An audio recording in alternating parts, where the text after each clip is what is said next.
Lagi mempertimbangkan untuk beli SHV39? Jangan buru-buru. Tonton dulu video ini karena kita akan bahas banyak hal terkait pengalaman pemakaian SHV39.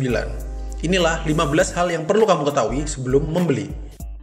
Untuk desainnya sebenarnya cukup cakep, tapi ini masih mengusung desain yang lama ya, tipikal smartphone yang lama, jadi 2017 ke bawah lah. Jadi masih memiliki home button di bagian depan dan aspek rasionya itu belum panjang, belum 18:9, jadi masih 16:9. Untuk konstruksinya ini bahannya dari metal di bagian samping, bagus banget, kelihatan metalik banget, kokoh. Tapi di bagian belakang itu plastik ya, bukan kaca. Tapi untungnya untuk warna hitam masih kelihatan cakep sih, masih kelihatan cukup mewah. Beda dengan warna gold dan warna putihnya, SHV39 ini di warna itu aku kurang suka karena kelihatan plastiki gitu menurutku ya. Di unit yang saya dapat ini kemulusannya kurang lebih sekitar 93% lah, 95% maksimal. Ada lecet sedikit aja di deket port charger, tapi ya it's okay, untuk bekas nggak masalah. Tapi ini perlu diingat sekali lagi, bahan belakangnya itu adalah plastik, jadi cukup gampang tergores karena aksesorisnya nggak banyak di Indonesia, jadi kamu harus berhati-hati juga. Kemudian untuk lensa kameranya desainnya seperti ini, satu kamera, single kamera. Secara umum desainnya masih cukup cakep. Nah seperti kamu lihat desain home buttonnya itu agak kurang simetris gitu kan, kalau dilihat detail itu.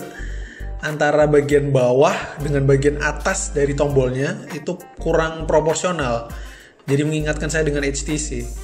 Tapi di warna hitam ini kelihatan fine sih. Justru karena saya milih warna hitam jadi kelihatan blend in warnanya. Nah, ini kamu harus tahu.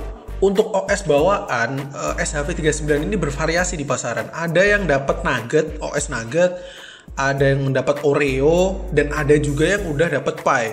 Nah beruntunglah kamu kalau udah dapet Pie ya. Untuk kamu yang masih di Nugget atau di Oreo, saya di posisinya di Oreo, ini kamu bisa update OTA dengan cara factory reset ya. Caranya aku tulis secara singkat di layar. Gampang kok sebenarnya caranya. Dan mengupdate OTA sendiri juga tidak akan mengelok SIM card lagi, jadi masih aman sebenarnya. Tadi seperti yang saya sudah jelaskan di awal, fingerprintnya itu desainnya sedikit kurang simetris ya, mengingatkan saya dengan HTC U11 atau HTC 10. Tapi secara fungsinya sendiri dia cukup handal dipakai, cukup cepat meskipun kelihatannya secara fisik sensornya itu kecil ya, surface areanya itu kecil. Tapi untuk kecepatan baca sensornya cepat dan cukup akurat. Untuk setupnya sendiri cukup gampang ya, seperti pada fingerprint sensor pada umumnya ya. Tinggal daftarkan jari, masukkan dulu PIN ataupun password ya. Selain itu, fingerprint sensornya ini bisa juga dipakai sebagai tombol home, tombol sentuh ya. Untuk diketahui ini tidak bisa dipencet tombolnya, jadi hanya bisa disentuh. Nah ini sensornya ini bisa dimanfaatkan juga sebagai tombol home. Agak unik sih, tapi kalau saya sih kurang suka dipakai tombol home, saya matiin aja. Nah ini banyak yang sanksi nih sama layarnya. Beneran 120 Hz nggak sih? Jawabnya beneran, ini smooth banget layarnya. Beneran 120 Hz dipakai scrolling, sumpah smooth banget. Saya juga pemakai ROG Phone 2 juga sih sebenarnya, jadi kerasa banget gitu, udah sensitif matanya ngelihat layar smooth. Dan ini enak banget beneran. Ini salah satu key selling point untuk smartphone bekas ini ya, di harga segini dapat 120 Hz tuh enak banget. Dan 120 Hz-nya ini bisa diatur ya, jadi nggak semua aplikasi itu bisa jalan di 120 Hz, bisa kamu atur. Jadi mungkin untuk ngehemat baterai atau ya kamu pengen custom dikit, jadi misalnya galeri kamu nggak pengen 120 Hz, sekarang ngapain juga 120 Hz kan, kamu bisa matiin.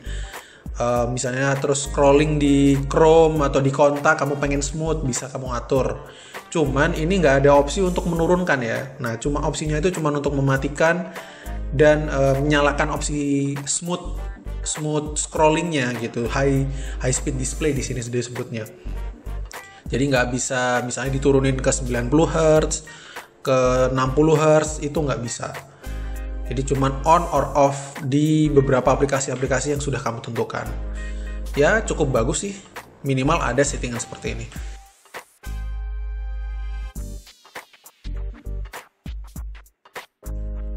Untuk kualitas panel layarnya ini bagus banget ya. Ini layarnya adalah beresolusi 2K 2560x1440p, buatan Exosharp, jadi buatan in-house, punya Sharp sendiri.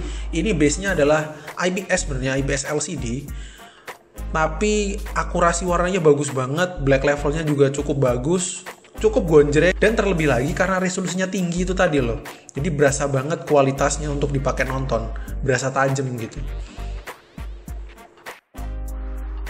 Jepang banyak aplikasi bloatware-nya dong ya.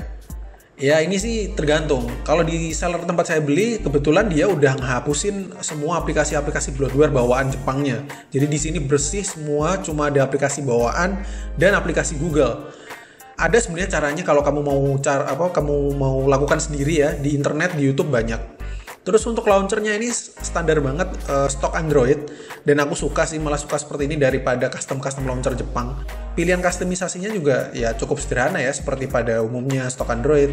Di sini bisa untuk ganti wallpaper, pilihan wallpaper, terus kemudian ganti bentuk icon. Tapi icon pack nggak bisa diganti ya, cuman ganti bentuk aja. Terus kemudian di notification area kamu bisa nambahkan atau menghapus beberapa panel di opsi yang tersedia. Ya cukup lah untuk ngedit untuk custom sederhana. Terus kemudian pilihan long press ya.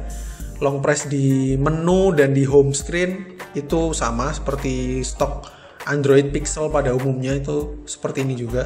Simple, saya suka sih, enteng. Selama saya pakai kurang lebih 5-6 harian, nggak ada performance issue sih yang saya alamin, cukup lancar dan adem-adem aja HP-nya untuk dipakai jangka panjang, dipakai lama-lama juga nggak ada panas. Snapdragon 835 masih cukup mumpuni dipakai sekarang. Dia juga punya RAM 4GB dengan internal storage 64GB, bisa diekspansi dengan SD card. Jadi secara umum masih layak banget dipakai untuk tahun 2020. Nah, biasanya HP Jepang ini punya animasi sistem yang berat ya, jadi kamu sebaiknya tweak sedikit animasinya di developer option agar animasinya itu pendek. Nah, udah 120Hz, animasinya pendek, jadi rasanya tuh makin gegas gitu, makin cepet performanya. Secara umum sih performa HP ini memuaskan ya, nggak ada permasalahan yang berarti. Ini banyak yang sepertinya belum tahu ya terkait fungsi SSID. Jika kamu mendapatkan SHV39 yang masih OS-nya Android Nougat atau Android Oreo, maka fungsi SSID-nya ini nggak jalan di Indonesia. Misalnya kamu mau akses bintang pagar, cek pulsa, bintang 88 pagar, bintang 123 pagar, itu nggak bisa ya. Itu baru bisa dilakukan di OS Pie, Android 9 ya, Android Pie itu bisa. Jadi kamu harus manual update OTA dulu jadinya. Posisinya masih Android Nougat atau Android Oreo, kamu pakai aja aplikasi bawaan dari Play Store ya, aplikasi operator itu loh, MyM3, MyXL dan sebagainya. Jawabannya bisa. Dengan DRM info di sini diketahui bahwa security levelnya adalah Widefine L1, jadi bisa dipakai untuk nonton resolusi HD. Apakah bisa diinstal Gcam? Jawabannya bisa. Tapi memang developernya terbatas. Di sini seller udah ngasih sih, seller tempatku beli tuh dia nginstalin Gcam, tapi ini Gcamnya seperti Gcam bawaan Pixel 1 ya. Ya minimal ada bisa diinstal Gcam karena processingnya beda dengan kamera bawaan memang. Interface-nya juga lebih simple dan enak dipakai. Aku sih lebih enak pakai kamera Pixel malah. Kamera Gcam ini lebih enak dipakai. Untuk kamera bawaan interface-nya seperti ini. Ini khas banget kayak HP-HP Jepang ya. Aku nggak tahu interface Jepang tuh mirip-mirip seperti ini gitu. HP Sharp, Fujitsu itu kalau nggak salah juga pakai interface seperti ini, stok Android. Ini kayak kamera-kamera bawaan stok Android sebelum era Pixel deh. Bawa model-modelnya begini. Terus kemudian ada beberapa menu-menu yang bisa dieksplor juga, pilihan modenya juga banyak sih. Nah, langsung ke kualitas foto dan video. Untuk fotonya sendiri cukup sebenarnya untuk sekedar jepret-jepret, cukup tajam sebenarnya. Apalagi mengingat ini HP keluaran tahun 2016-an ya. sebenarnya cukup tajam, tapi kelihatan kalau siang-siang dynamic range-nya nggak terlalu luas.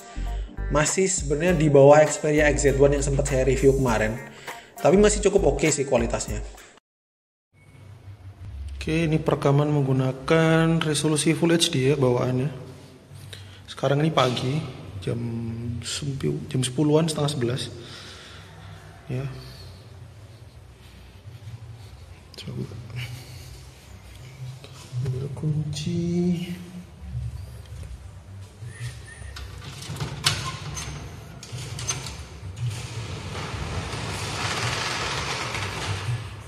Oke.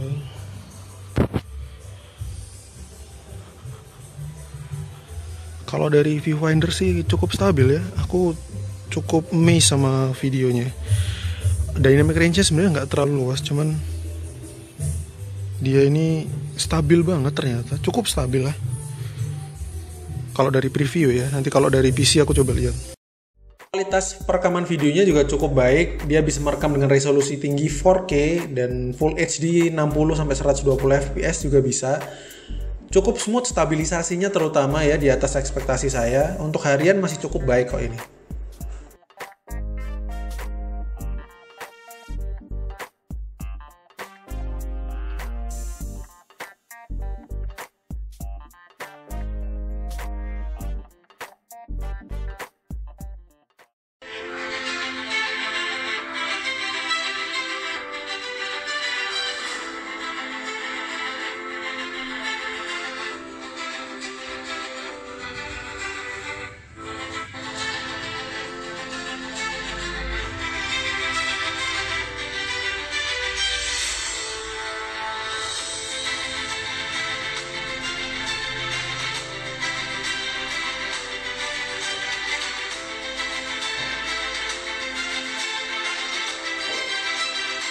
Mengejutkan, speakernya bagus banget. Untuk sebuah mono speaker ini kencang, punya kualitas clarity yang bagus dan bassnya juga cukup bagus. Nah, ini untuk ketahanan baterainya nih, satu lagi yang bikin saya terkesan. Ini layarnya 2K loh, dan punya baterai yang 3000 mAh doang, 3000-an mAh doang. Tapi baterainya hemat, jangan salah loh. Aku bisa dapat konsisten 7 jam screen on time ke atas. Minimal itu 7 jam, dan kurang lebih aku selama 5-6 hari itu variasi di 7-8 jam screen on time. Ingat loh, ini layarnya 2K. Dia prosesor flagship. Memang 835 nggak panas sih, cuman dia kan tetap prosesor 800 series gitu ya. Jadi saya puas banget sama baterainya. Ini saya lampirkan foto screenshotnya ya biar lebih jelas.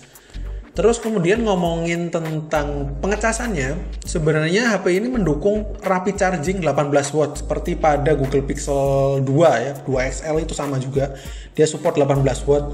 Casnya itu cepat kalau pakai yang support 18 watt juga ya, kurang lebih 1,5 jam lah udah full, nggak sampai 2 jam. HP Jepang udah pasti APN-nya harus manual, SHV39 juga seperti itu. Untuk settingan manual APN-nya gampang kok sebenarnya, banyak di internet, semua operator ada, dari Indosat, Telkomsel dan sebagainya itu ada semua. Kalau aku sih biasanya triknya aku pakai smartphoneku yang lain ya, yang memang beredar di Indonesia secara resmi, itu biasanya APN-nya otomatis.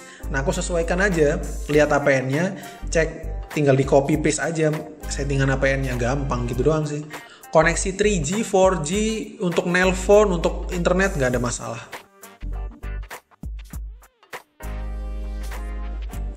Surprisingly bagus, ini vibration motornya bagus banget, sekelas flagship. Memang masih di bawah iPhone sih, atau di bawah Samsung Galaxy S series. Cuman karena ini juga di Jepang adalah salah satu HP flagship bersnapdragon 800 series, vibration motornya bagus. Dipakai ngetik itu sentuhan getarannya itu lembut gitu, nggak terlalu kasar, nggak terlalu rattling lah istilahnya. Jadi dipakai juga enak.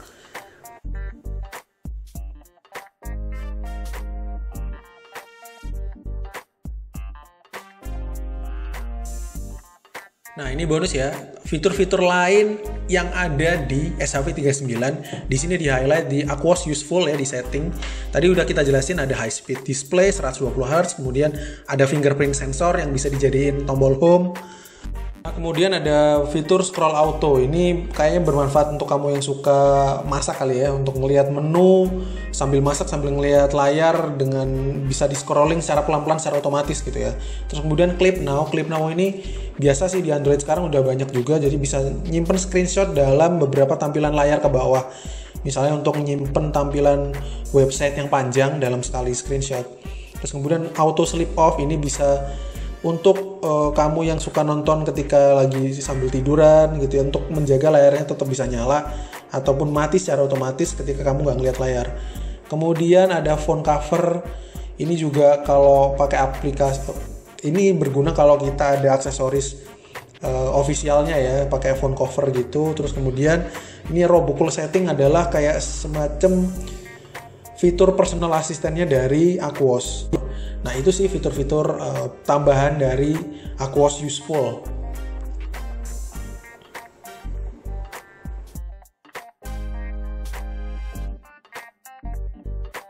Jadi gimana? Sharp Aquos SLV39 masih auto beli?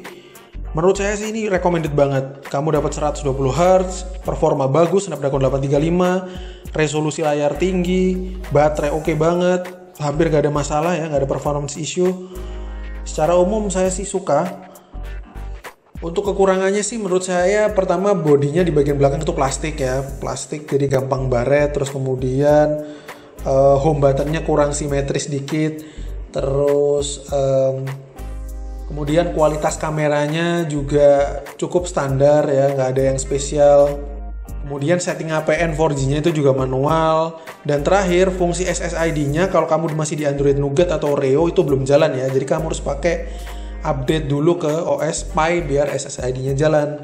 Itu doang sih.